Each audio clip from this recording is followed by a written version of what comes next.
Today's story is something a little different.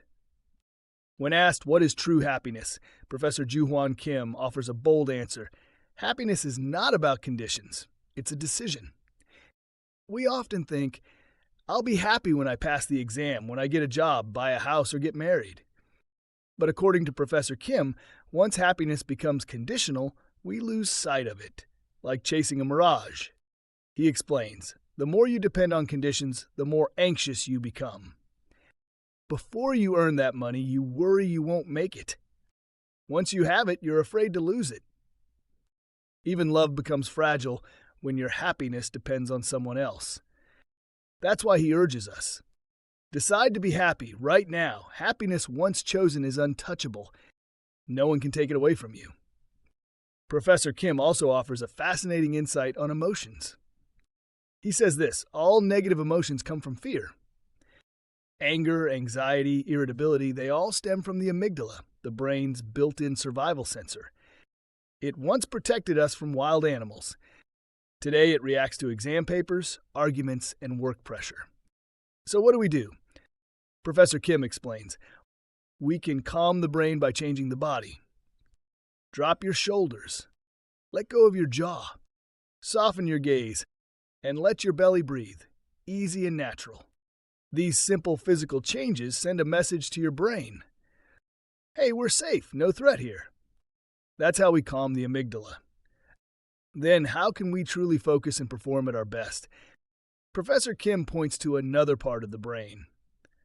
The prefrontal cortex, the center for focus, logic, and positive emotions. He says, to activate it, we need self-affirmation and respect for others. Thoughts like, I'm enough, I'm proud of myself. Others are valuable too. These strengthen the brain's ability to stay calm and focused. And to make this real, he introduces 6 key practices. Forgiveness, compassion, love, acceptance, gratitude, and respect. But there's a catch. It has to start with yourself. You must first forgive yourself, care for yourself, respect yourself.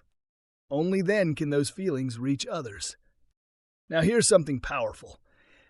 Professor Kim tells us that emotional resilience, what he calls mental muscle, can actually be trained.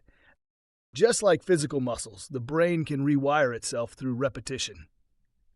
A few weeks of conscious effort can lead to major changes. He even applied this method to help Korea's Olympic archery team achieve remarkable results, not by pushing harder, but by building calm, focused minds. Professor Kim also says something simple yet profound.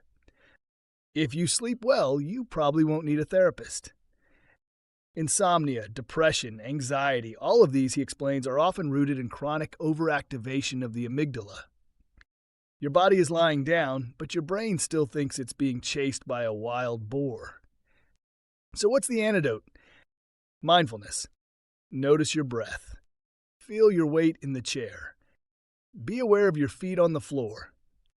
Tune into your body. That's how we calm the mind, by paying attention to what's happening inside.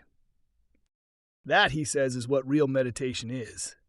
It's not about sitting still for hours. It's about awareness of movement, breath, body, and feeling. Finally, Professor Kim leaves us with one powerful idea. Want what you already have. That's happiness. We're taught to always chase what we don't have. But true peace comes from appreciating what's already here.